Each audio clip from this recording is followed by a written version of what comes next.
r/Nosleep. Posted by you/likeeyedid. My neighbors take the curfew a little too seriously. Sanctuary Hills is not your regular neighborhood. Part 2. Now I know that my reaction might have been just as odd or at least nearly as strange as the one of the neighbors. I obliged to the curfew and stayed inside despite knowing that something was not right. But then again, what else was I supposed to do? They stood there all night. Even when it started raining and hailing.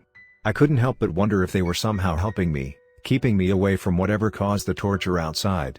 However, one look at their stiff faces that had smiles plastered on them assured me that they couldn't possibly have good neighborly duties in mind. And wondering whether it was only them, Harold and her, who had an issue or two proved wrong as well when it slowly became a crowd of people out there on our lawn. Grandma acted like it was the most normal thing, and I was sure at least one of us was going insane. Or possibly both of us went a bit loony in our own ways. Inside this home in this neighborhood that we weren't leaving. Sanctuary Hills had its hands wrapped around us tightly and we stayed. Well, Grandma did because she had been living here for ages and saw no reason to leave now. I will elaborate on her far too apathetic reaction to the insane neighbors later. I must have been even crazier for not leaving either, but I believe to have good reasons.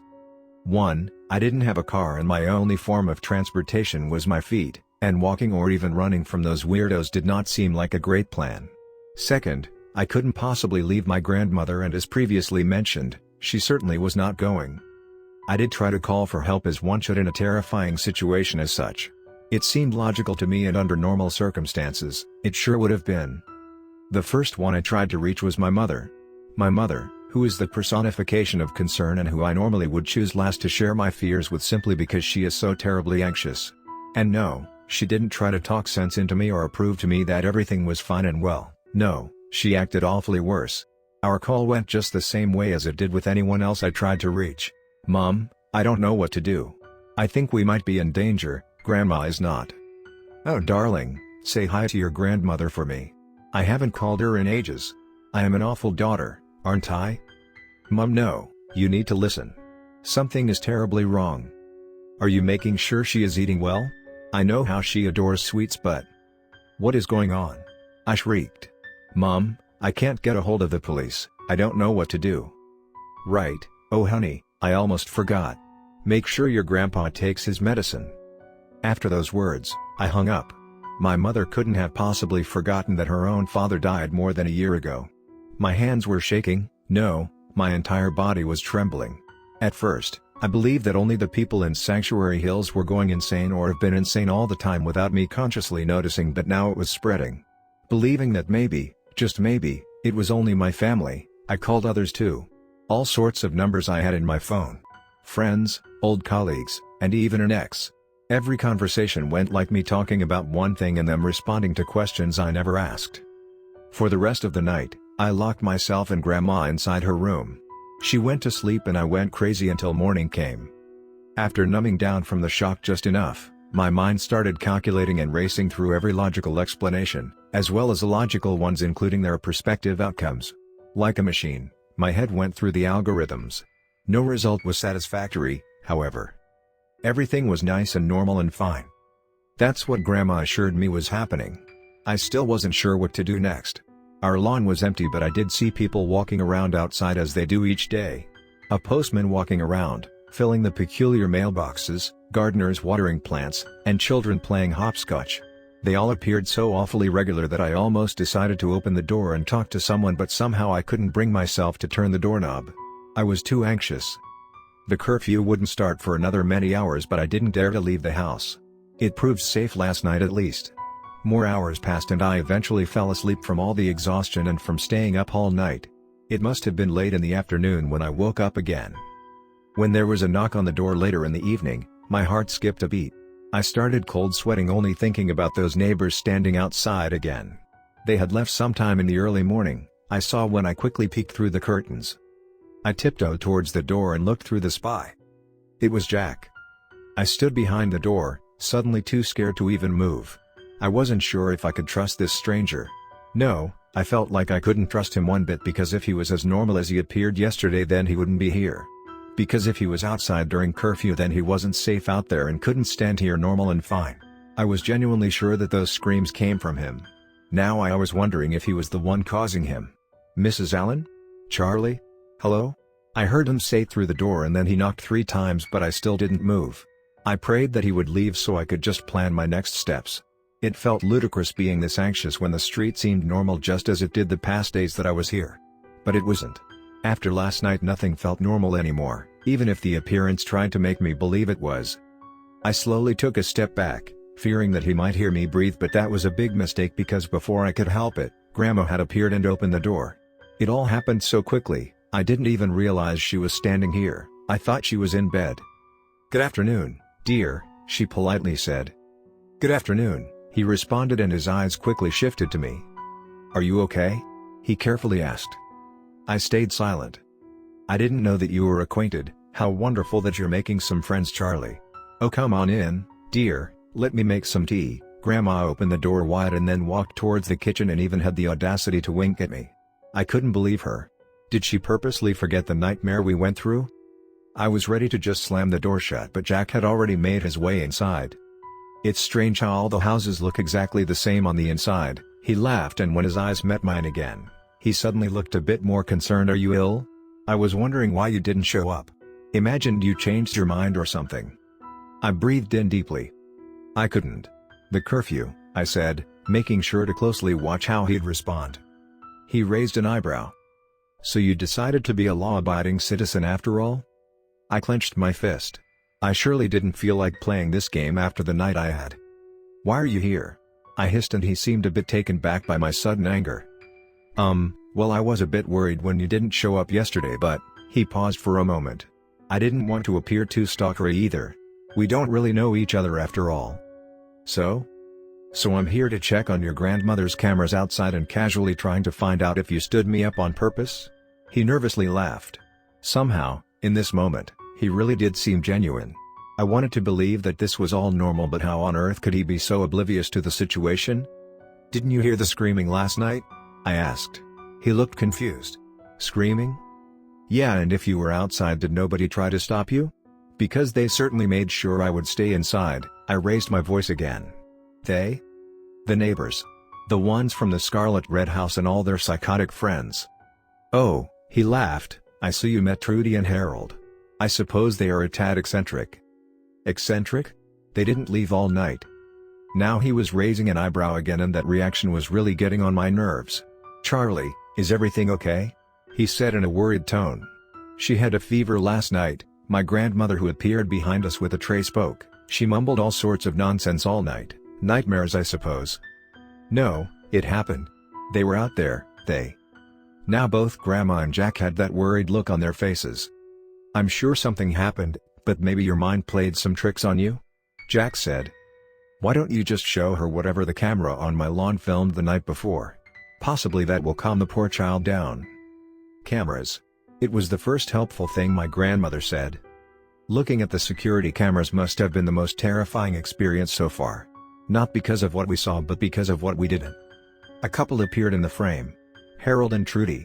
They were dressed just as I remembered from what I could make out on the screen. However, Trudy was holding something in her hand. A basket of some sort.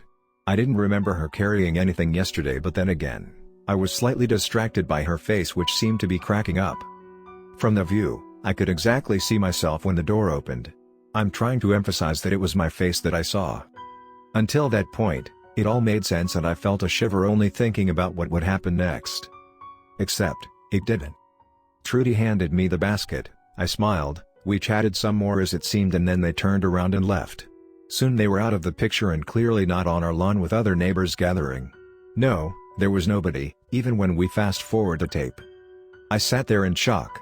"It's not possible," I whispered. "Well, darling, you simply cannot and often should not trust your mind.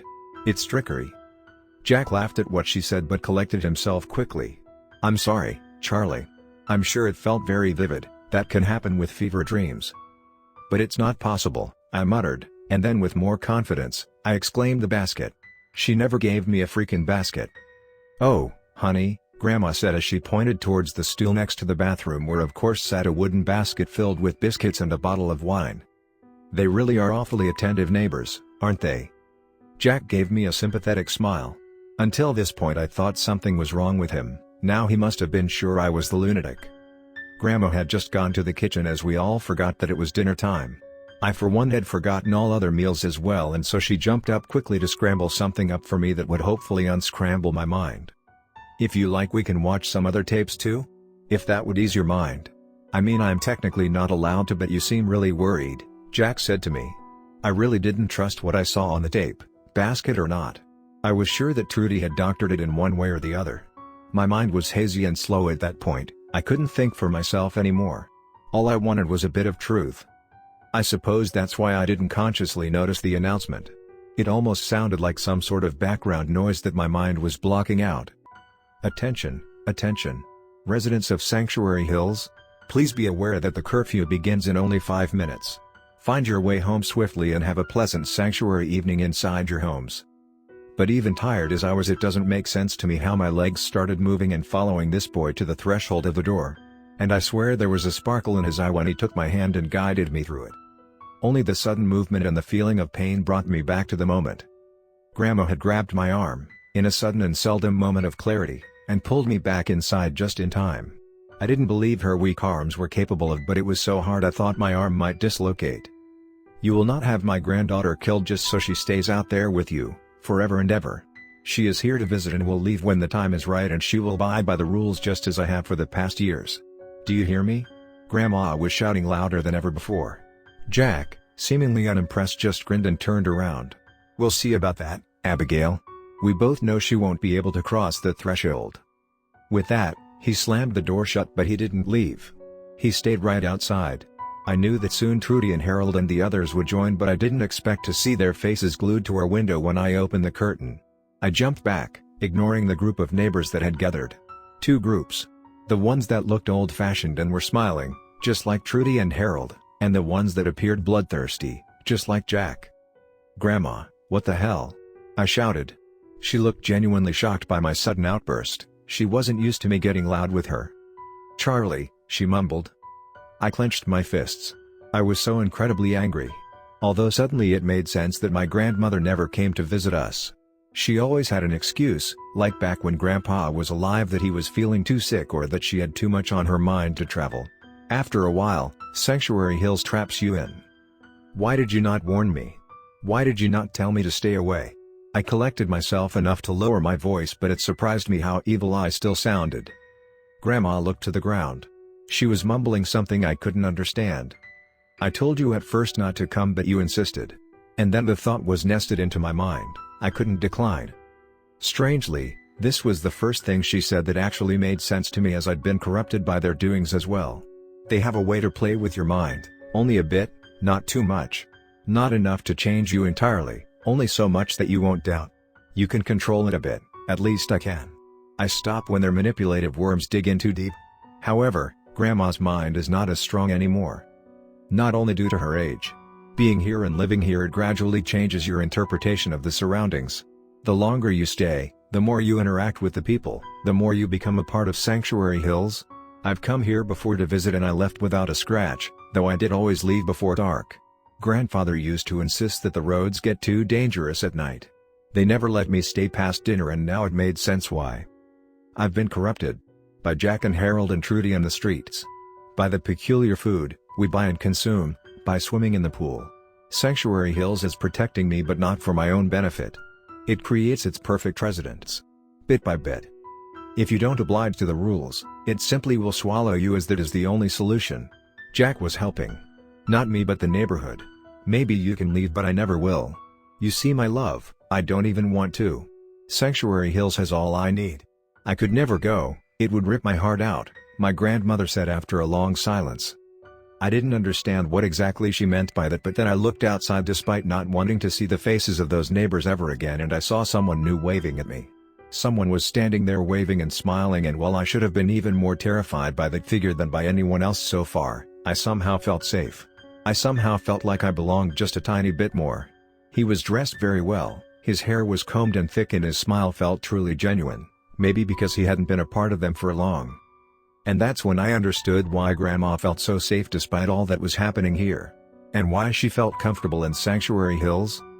A tear rolled down my face when I saw the man standing close to the uncanny neighbors, because he was not like them, and I whispered, More to myself than to my grandmother, who smiled just as warm as he did.